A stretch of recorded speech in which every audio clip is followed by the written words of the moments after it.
The markets had a big run last year. Do you think the indexes can post 15 and 25% gains again this year? Good morning, Brian. Happy New Year to you as well. Yeah, I think the markets are positioned to do pretty well this year.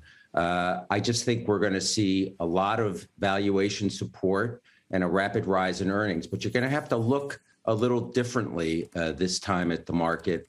I think we have to look at the average stock within an index, not necessarily the index itself. So you want to focus on companies that are profitable. You want to perhaps underweight the biggest weight in the various indexes. Valuation's definitely going to matter a lot more in a rising interest rate environment than it has before.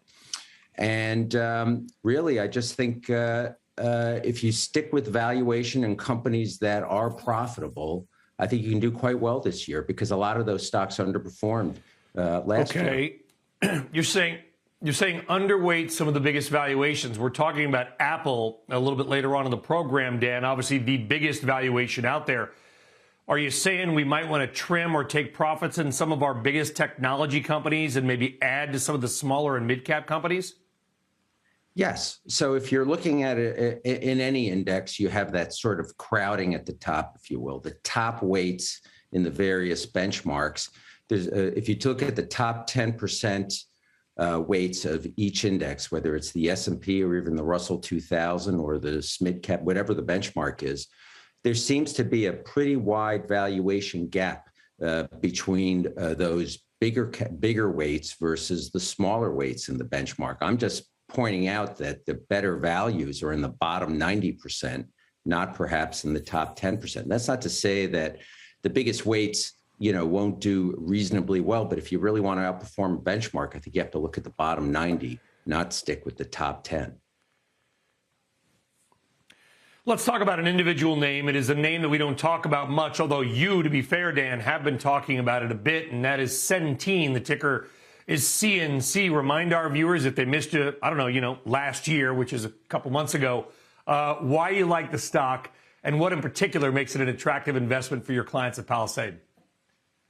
Yeah, this stock really took off, as you can see from the chart, in the fourth quarter. Mainly because it just had sort of been left aside and had not been focused on. It's the largest Medicaid HMO in the United States. They're just about to close the acquisition of Magellan Healthcare, which is a behavioral health company, and it still trades at a significant discount to the S&P 500. This is a great example of a very profitable company. They recently raised earnings guidance. The company generates a tremendous amount of free cash flow. And I just think this is the type of stock that will catch up and perhaps do better than the index versus perhaps other stocks that might just perform in line with the index. I think the index returns are going to be more muted this year. So you want to do some individual bottom-up research.